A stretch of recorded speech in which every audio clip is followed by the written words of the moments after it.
आज हमारा टॉपिक है इक्वल एंड इक्विवेलेंट सेट। ठीक है, इसमें दो टॉपिक्स हैं। पहला हमारा टॉपिक है इक्वल सेट। हम किसको कहते हैं? इक्वल को कहते हैं हम बराबर जो सेट होते हैं उनको इक्वल कहते हैं। ठीक है, इक्वल सेट क्या होता है? सपोज आप देखें कोई भी दो चीज़ें हों जो आपस में इक्वल हों, ठीक है ना, क्वांटिटी में भी इक्वल हों, उनको हम क्या कहते हैं? इक्वल कहते हैं। ठीक है, सो मैं एग्जांपल्स मैथमेटिकली हम इनको समझेंगे, देखेंगे। पहले डेफिनेशन को पढ़ते हैं। कह रहा है कि two sets A and B are said to be equal set.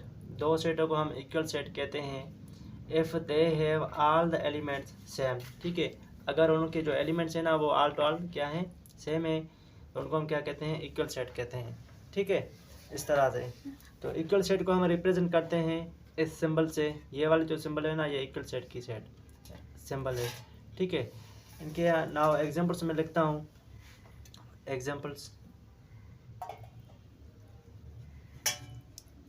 Equal set में बेसिकली जो सारा काम होता है ना, उनमें ओनली क्या होना चाहिए? एलिमेंट्स जो हो ना वो सेम होने चाहिए। एग्जांपल नंबर 1 है, उनके एलिमेंट्स सेम हो, आगे पीछे हो कोई मसला नहीं। यहाँ पे लिखता हूँ A equals to A B and C. ठीक है, comma and B equals to B A and C. ठीक है, तो इनों के जो एलिमेंट्स देखे ना, ए बी सी है, यहाँ पे भी ए बी सी है, आगे पीछे को मसला नहीं। सेट में तरतीब जो होती है ना उनका मसला नहीं होता। ठीक है, तो यहाँ हम क्या कहेंगे? ए इक्वल है किसके?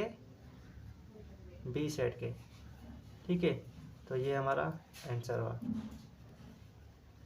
इस तरह से यही सीरीज है और इसमें ऐसा कुछ भी नहीं जो डिफ़िकल्ट हो। इक्वल सेट में जो सारा काम होता है ना, एलिमेंट्स का सेम होना ज़रूरी है। एलिमेंट्स का सेम होना, एक जैसे हों। ठीक है, तो दूसरा नंबर है, एग्जांपल है हमारा n इक्वल्स टू 1 2 3 4 5। ठीक है, and k equals to 4 1 3 5।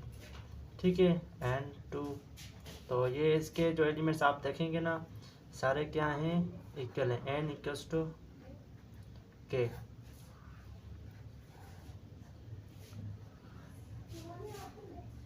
Equal set की जो सिंबल है ये वाली है। तो उम्मीद है कि अच्छी तरह से समझ में आ गया होगा।